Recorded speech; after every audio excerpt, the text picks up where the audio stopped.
Hello, my name is Rich Howard, owner of Architectural Builder Supply. In this video is to bring you a closer look at the Corbin Russwin number 255F53.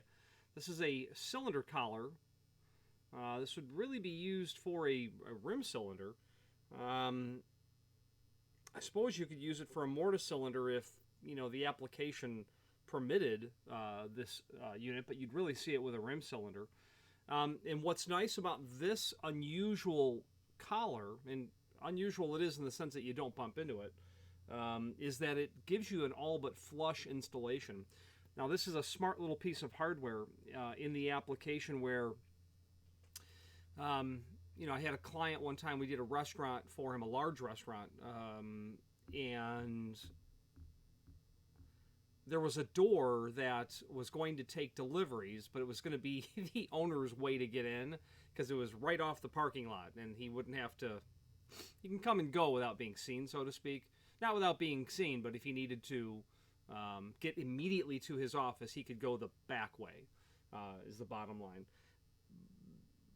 Because there wasn't, because the location of this door was out of direct view of the parking lot and other approaches. Didn't want really any hardware out there that would be able to be projecting off the door that would give someone a handhold or a way by which to break the door open, quite frankly. And a flush little cylinder collar like this is a great idea. So there was an exit device on the inside, wanted nothing on the outside. We talked him into a $2 zinc pull handle with just sheet metal screws, said if anyone grabbed on that, those screws would pull out with enough force. And then a smart little rim cylinder to get in. And this is just a off-the-shelf, rim cylinder without the tailpiece installed. But you can see when I slide that in there, you're going to drill a hole in the door, and you can see that when I slide that in there, there's just nothing sticking off the face of the door with the exception of the trim. And the thickness of that trim is small. I mean, it's really small. It's 35 thousandths. It's 0.035. It's less than it's well less than a 16th of an inch. It's almost a 32nd of an inch, in fact. So that's all you're going to see. The head of that cylinder fits in there, so you can't get anything on there. If you're going to try to break that off. So neat little aspect to this cylinder collar. Great idea. In comparison, I have a standard cylinder collar here, which is for the same order. This client is is a locksmith. That's what the standard cylinder collar looks like. Well, what I could do is just show you the cylinder collar that comes with the rim cylinder.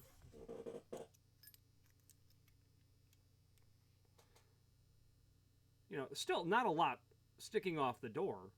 That's to be sure. But the 255F53 is a really small little doodad. Okay, not much hanging off there. I mean, that's really it. It's all you're going to see. Okay.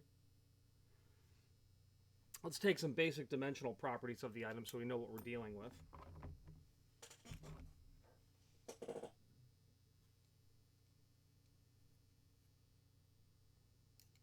Outside diameter 1.878. 1.878, so basically 1 7/8. I'm going to say that a diameter of the unit on the backside itself is going to be right at about 1.55 inch. 1.55. So if I was going to drill a hole,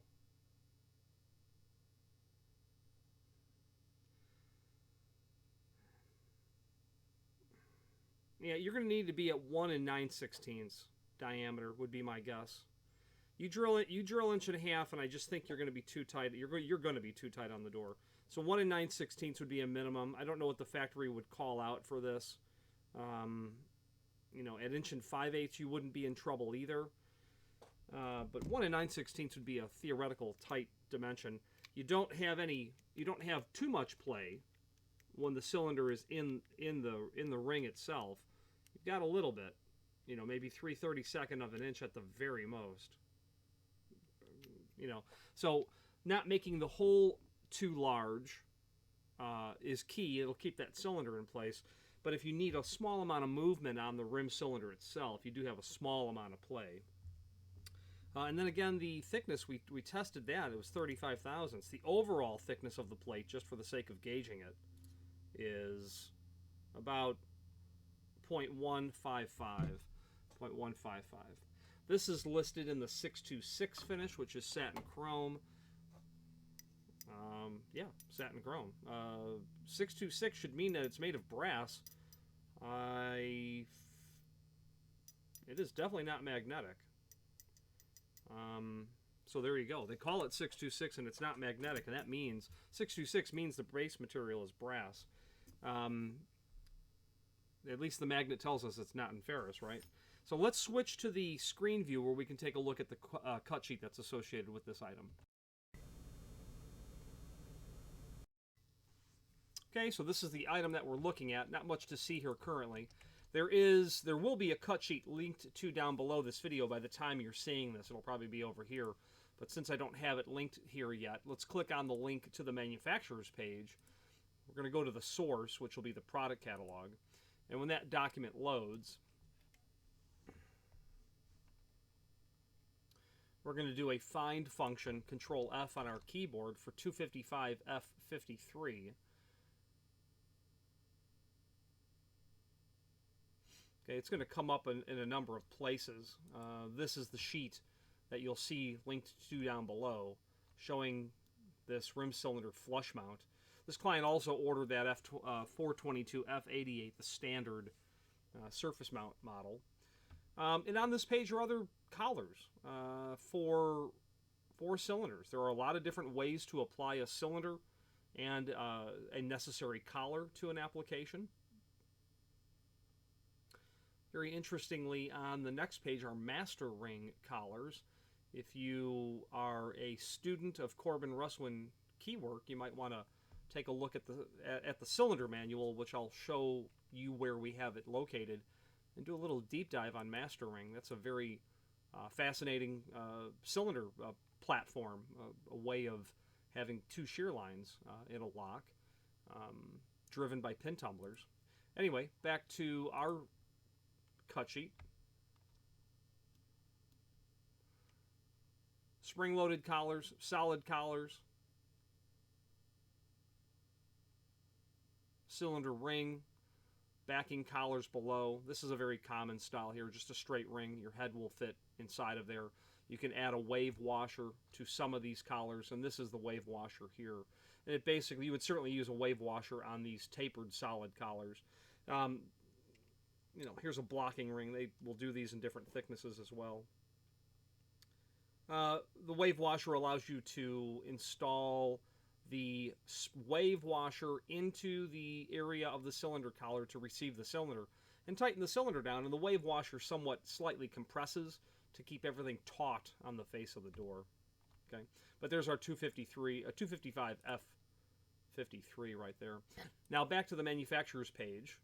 That cylinder manual that I had just mentioned, if you are a student of Corbin Russwin, you'll want to very much review this manual of cylinder and keying, and it's the historical governing document when it comes to all things Corbin Russwin related.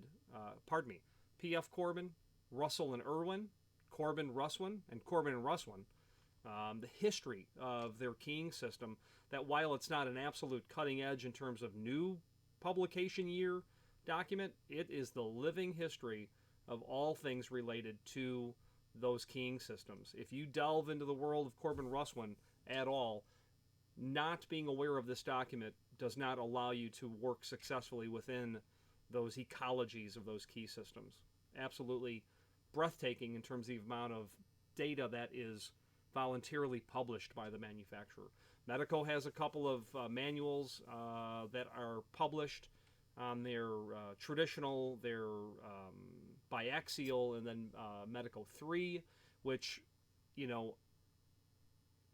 without having those documents, you can never fully appreciate, in my opinion, without exerting a tremendous amount of work, the inner workings of cylinder technology. So the manufacturers need to give you enough information to make you successful at it, and they do so, and they voluntarily do so. And what I have found is the only thing they really hold back are broachings or keyway profiles of their protected or restricted keyways, which is what the end user who's ordering a restricted high security key system is asking for. This is a long discontinued system under the name of MHART, but it's Corbin Russwin's high security cylinder system. Again, long discontinued, and it's actually really difficult to find any of these cylinders on the aftermarket or the online flea markets of the world. I am on the hunt for one of these to be able to probe it and take it apart and actually see how it works rather than doing so theoretically in a book. So anyway, this document is super handy. Also on this page will be all of the Corbin Russwin products that we sell. Links down here. The link to the manufacturer's website is here.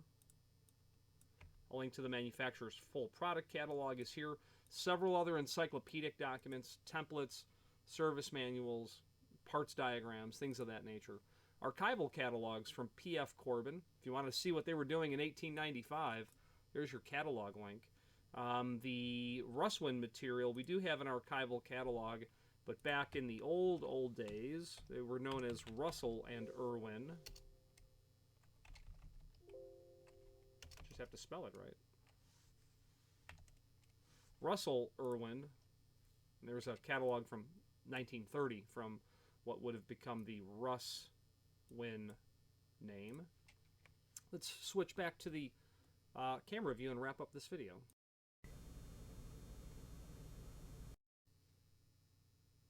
In conclusion, if you're looking for an application, one like I described earlier, don't want any projecting hardware, maybe you want a neat and clean appearance, not being able to really see that too much is happening there, this would be a great trim ring. In fact, I would certainly use it before I use the standard trim ring, and this is not the Corbin Russwin. This is the 422F88. I would use the smarter looking ring first, this flat material. Okay. The name Corbin Russwin is quite synonymous with not only lock sets, but exit devices and door closers. They have a very substantial product catalog, solutions to many problems. They have good technical support. You can chat them, you can call them. They're responsive. They understand the product, and and at the end of the day, that's what you need, support on the product that you're working on. Any questions on the 255F53? These are sold as each. This client happened to buy 6. Any questions on this or any other Corbin Russwin product? Please feel free to reach out to us. And thank you.